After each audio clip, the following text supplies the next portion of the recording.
The Michael Hatfield Remax team presents Real Estate and More. Bay Area real estate is different than in all of America. And why? What's up with home buyers? What's on sellers' minds? How is the market? And much, much more. Now, here's your host, Michael Hatfield. Welcome to the Real Estate and More Show. I'm your host, Michael Hatfield. Our veterans. This show honors the men and women in uniform who serve or have served our great country in our armed forces. Before we interview our special guest, I would like to share a story about one such group of our country's defenders who served more than 80 years ago. This story is called The Heart of the Flying Tiger. Long ago, as part of our country's aviation history, preceding World War II, the volunteer fighter group called the Flying Tigers was sent to protect defenseless Chinese villagers from strafing and bombing by the enemy's pilots. The story of the American volunteer group, the Flying Tigers, is most remarkable, but is not the subject this morning. However, my story is related to these amazing fighter pilots from a time in our history some 83 years ago. While reclining in a comfortable chair in the berthing lounge, awaiting the arrival of our granddaughter, suddenly the awesome sound of a baby's life-giving heartbeat filled the room. Swoosh, swoosh, swoosh. And I closed my eyes and considered the miracle of life as seen looking at the eyes of the baby through use of advanced ultrasound technology. While lounging in the chair, it was easy enough to reflect on how wonderful the beginning of life truly is, and at the same time realize just how totally dependent a baby is on its mother, who can become a very fierce tiger, by the way, if you threaten her offspring. My mind continued to drift further away to people who are unable to defend themselves against harm from external ruffians and ruthless enemies. A few weeks back, while looking at real estate properties for sale, the need for a pit stop facilitated a quick drop-in to a local McDonald's restaurant. It is ironic how the darndest things may bring forth an unforeseen opportunity. Today revealed such an astonishing event. After personal business was complete and I was rushing from the restaurant like a first responder to a fire, out of the corner of my eye I noticed an elderly gentleman sitting quietly enjoying his meal. This sight was not so remarkable, but what was remarkable and drew my attention was the writing on the baseball cap that he was wearing. My gradual realization of the stature of the man began with the Flying Tiger emblem and, more noteworthy, founder imprinted on the bill of his hat. The revelation came to me in slow motion. Flying Tigers, founder, elderly, it all came together in a heartbeat. I was looking directly at a genuine American hero. His hair was gray, his eyes were blue, but still surprisingly full at his advanced age of life. He sat with an air of confidence of a man who has just about seen it all. A stubble or two left on his face where he had missed in the morning's shave, his blue eyes were as striking and clear as they were friendly. When I thanked him for his service and offered to pay for his lunch, a smile broke out on his face, along with an increased brilliance to those blue eyes that portrayed his true, kind spirit of heart. I introduced myself as a fellow pilot, and upon introduction to, we'll call him LC, we spoke a while of the P-40 fighter airplanes in which he flew missions over the China Hump, protecting villagers just before and during the start of World War II. For a moment, I could tell his mind had drifted back to a time in life when he was hanging it all out, protecting Chinese farmers and villagers. LC and I spoke about another Flying Tiger pilot, a mentor of mine, TC, a friend and big supporter of yours truly, who sadly passed away just a few years ago. As it turned out, LC actually flew with TC in the Flying Tigers American Volunteer Group. Amazingly, LC sported the same pencil-width mustache that my old friend TC war, and he was able to accurately describe my old Tiger pilot friend TC in detail.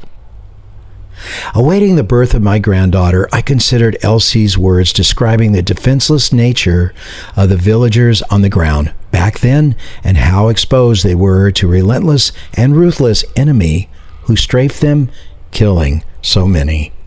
Elsie confirmed Chinese villagers at the time sewn a patch on the back of the flight jackets of the Flying Tigers that said something to the nature of, "Whoever finds this man needing help, hide him and care for him with your life, as he is a friend and protector of our Chinese villagers," or something like that. In my book, anyone who risks his life protecting others, especially others who are virtually defenseless against a formidable and ruthless enemy, are worthy of my deep appreciation and admiration. Our United States military veterans are a distinct part of this category.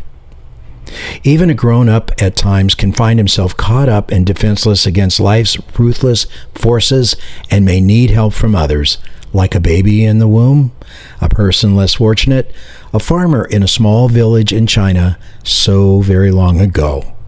Hearing the labored sound of my granddaughter's first cry, I opened my eyes and my heart skipped a beat as I began to be so excited about this miracle of a little baby. Excited, however concerned, as I watched enthusiastically baby taking her first breath and looking around trustingly at her exciting new world. She, as dependent now as she was in the womb, will require help and support until she can make it all on her own. But really now, do any of us ever really make it entirely all on our own?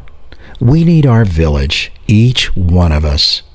We have life's heroes with hearts of tigers, people like mothers, fathers, and veteran fighter pilots like LC to lend a hand. We need our men and women in uniform in our U.S. military, and today is their day. We're going to take a short break. We'll be right back. Welcome to the Real Estate Minute with RE/MAX expert Michael Hatfield. Michael, why choose an experienced agent? Complex issues arise in a home buy or sell. Your agent guides you through issues in multiple offer situations, first-time home buyer needs, problems with inspections, financing, and escrow. Experienced agents sort and then solve problems. Do agents work differently now than in prior years? Buyers used to go to an office, thumb through a book, see pictures, then decide which homes to see. Nowadays, buyers identify properties themselves online so today's agent can focus on more critical priorities. How do you help clients, Michael? We work with investment properties, multiple offers, first-time home buyers, sellers, 1031 tax exchanges, and relocations. Experience is pivotal. Call 925-322-7775 now to schedule an appointment or complimentary home analysis. Call the Michael Hatfield RE/MAX team at 925-322-7775 or go to michaelhatfieldhomes.com. Now, back to our show. Well, welcome back to the Real Estate and More Show. I'm Michael Hatfield. We value our veterans. No show about veterans can be complete without talking with one. I have today a very special veteran who has been there and done that. He is a retired Deputy Operations Commander, a Lieutenant Colonel in the Air Force, retired. He has served in our military in Afghanistan as an F-16 fighter pilot, and he has flown many missions and is an absolute great guy. A guy, as my ancestors would say, a man to ride the river with. He is willing to be gracious and share some of his experiences in the Air Force with us. Welcome to the show, Lieutenant Colonel Andrew. Good to be here, Mike. Mr. Veteran, we're pleased to have you with us. Could you please share with us what your military career was like? Well, I started kind of oddly. I was in the University of Illinois and Air Force ROTC under a scholarship to be an engineer in the Air Force. And that's when, just as I was graduate, Reagan, of course, ended up his 8-year term, and the military started with large cutbacks. So instead of being an engineer in the Air Force, I ended up being an F4 backseater in the Air National Guard. Went to a unit in Illinois, actually. They soon converted into F-16s. And all us F4 guys, the backseaters, ended up in Terre Haute, Indiana. And so what they did is they took us all and sent us all to pilot training. So I actually went to pilot training as kind of an experienced fighter guy. Did pilot training, F-16 training. I did a couple years at Terre Haute, and then went on active duty for about a 3-year stint.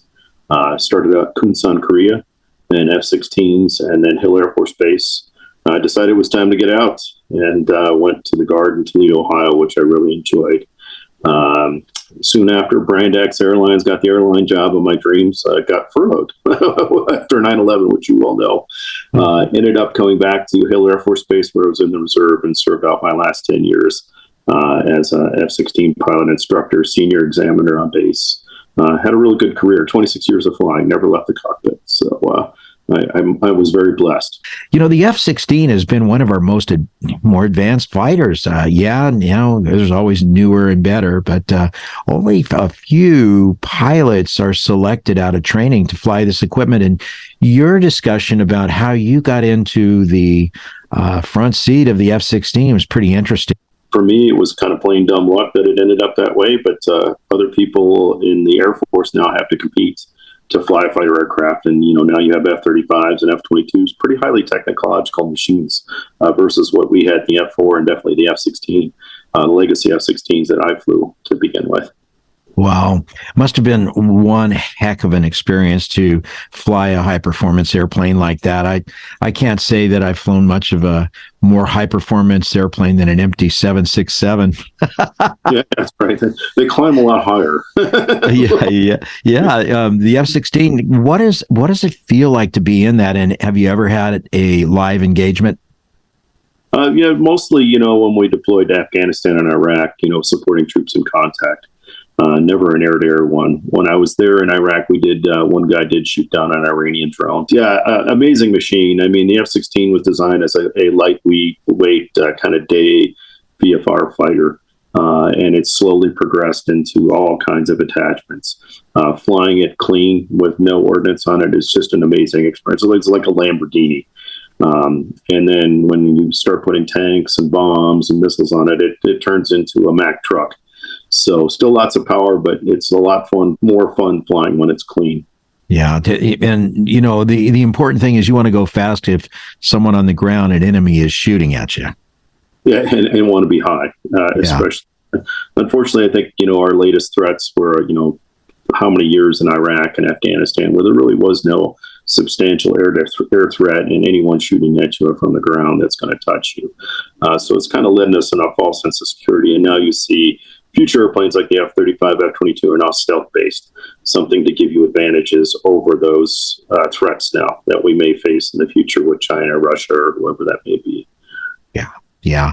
Would you when you strapped into that, what did it feel like? We both know what it feels like when you get into an airliner and you have a lot of people in the back, but when you strap into something of that nature, of that high performance, just thinking about some of those Hang 10 departures that the guys did out of Honolulu ahead of us before our departure, they would go straight up, absolutely straight up a short time after departure. Must have been really quite a feeling to fly that.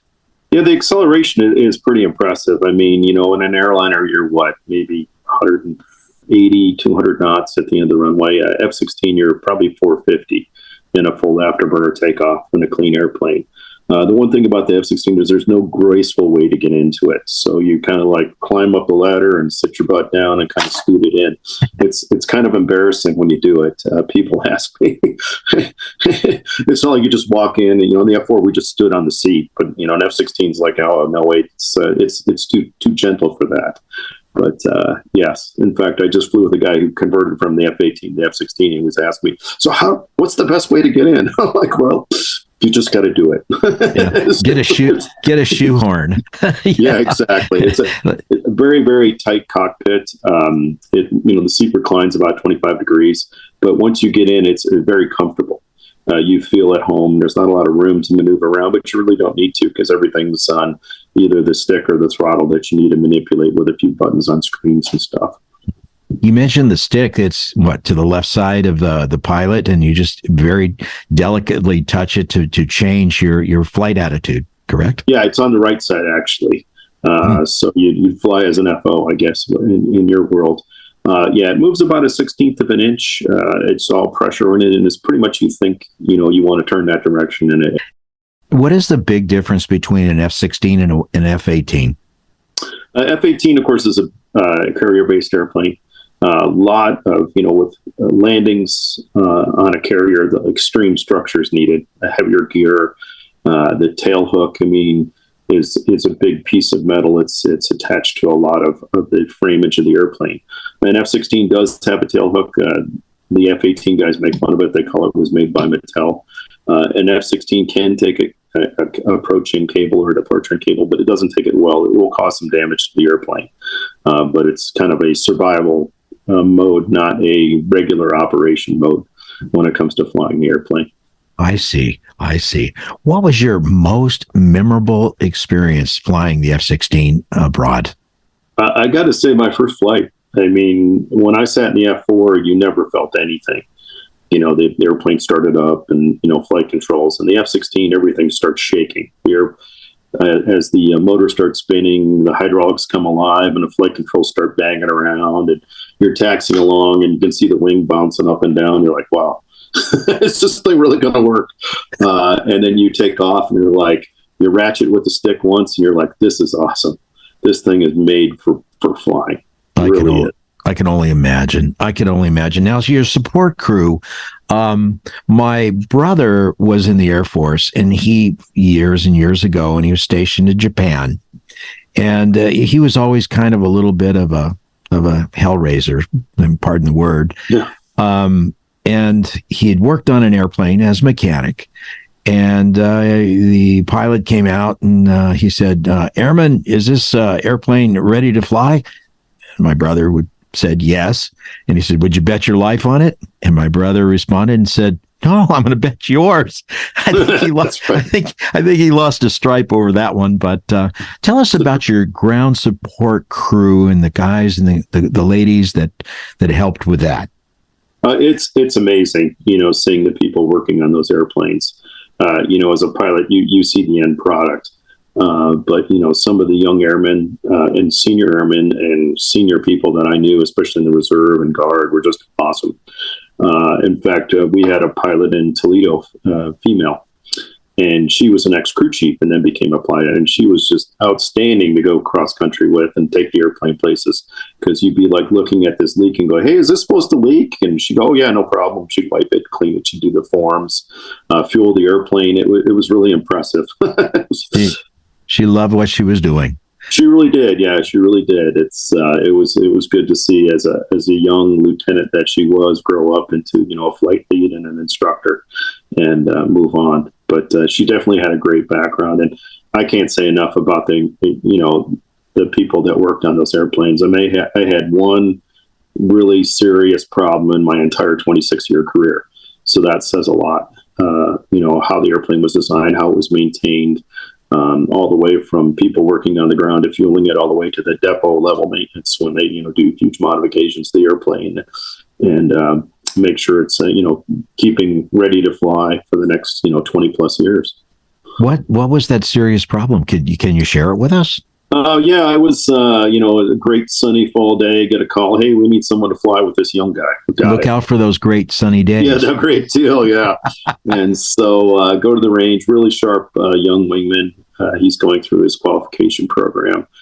We come back to the pattern and do a couple pattern works. I put the gear down, and it's kind of like an airliner.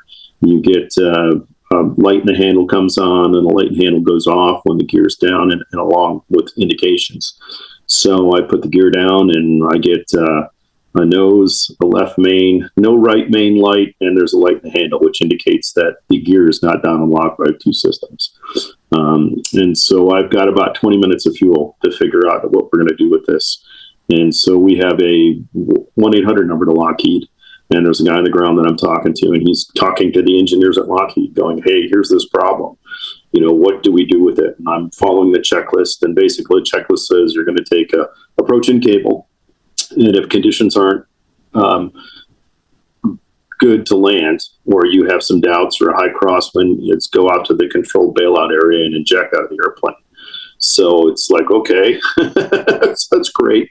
So I end up by taking the approach-in cable, the gear ends up collapsing immediately after I take it, as soon as I land. Of course, I come to a stop. The airplane is maybe about 2 inches from the edge of the runway. And I open the canopy and as fast as I can to the nearest fireman, who just grabs me and throws me in the fire truck. It ends up being a maintenance issue with the airplane. The gear had been misrigged during some time in its career, and I was the lucky guy when the bolt broke after so many, I believe it was 7 years ago, it had been rigged. So for 7 years, it was always stretching this bolt. I got lucky enough to fly that 7 year and 1 day sortie to get it to break. And the good thing about the F-16 is it knew if you did eject what your situation was. Were you low altitude on the ground? Were you high altitude? Were you very fast and low?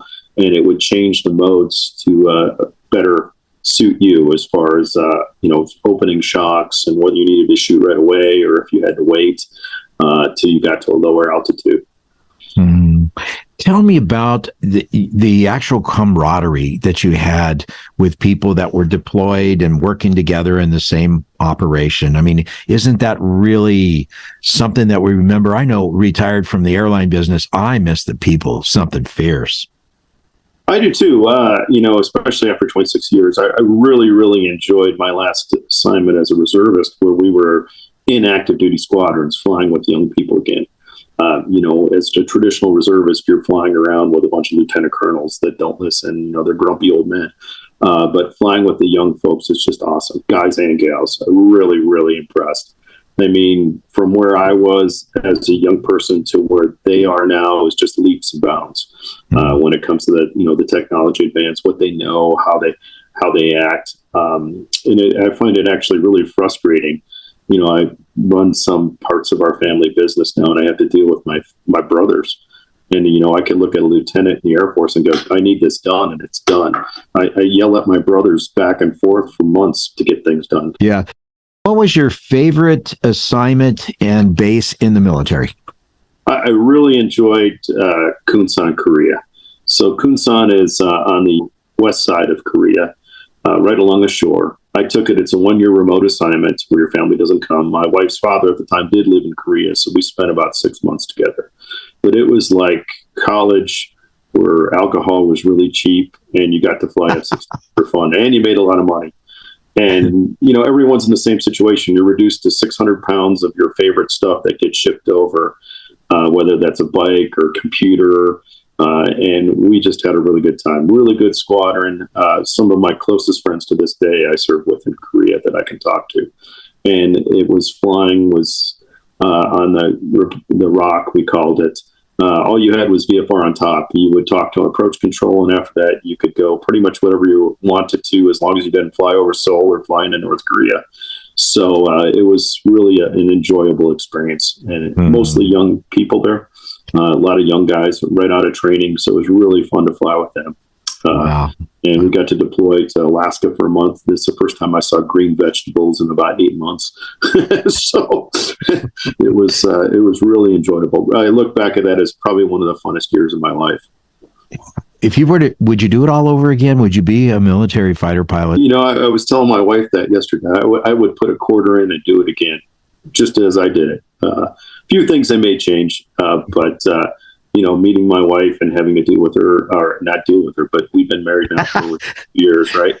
Yeah, and deal with her. I understand. It's amazing when I look back. When I first met her, as a young lieutenant in the O Club. We've really had a good experience together. It's been awesome with two great kids. Wouldn't change a thing. Sound like you're grateful, my friend. What do you miss most about the military now that you're retired? I think just the camaraderie, being in the squadron every day, the professionalism. I get that a little bit in the airlines, but never to the degree that we had, in a fighter squadron. Everyone was very, very hard charging, hardworking. 12 to 14 hour days on active duties were kind of the norm when you were especially deployed.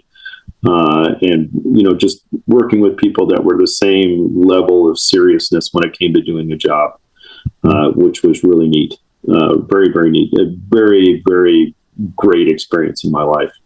Boy, I imagine your heartbeat would be moving like crazy when you're sitting there on alert and they call you up and you get in that airplane and when you're deployed, of course. And I just would imagine your heart rate would probably went up to 200 beats a minute, jumping in and strapping into that fighter. Well, it was amazing, like in Afghanistan, the Army guys that we supported at one time showed up in the squadron to talk to us. And they thought we were like rock stars.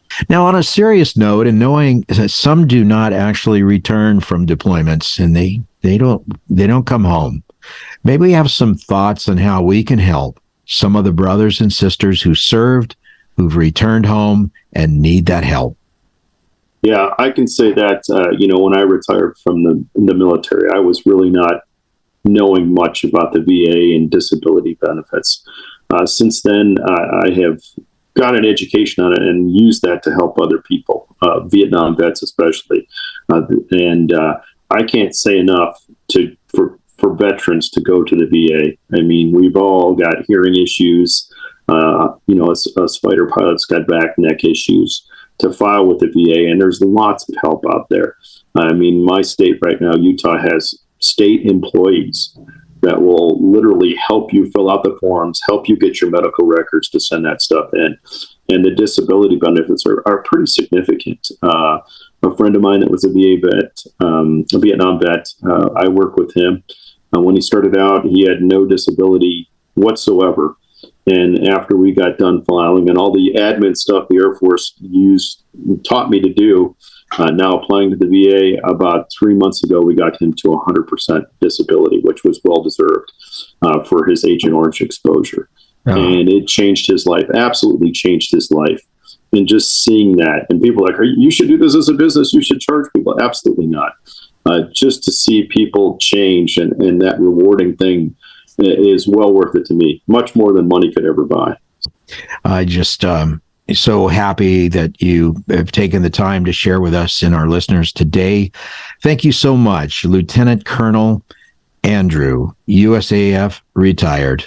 I have a deep and personal appreciation for the men and women who serve and have served. Thank you, all of you, for being part of what makes this country great. And thank you, Lieutenant Colonel Andrew, for being on the show today.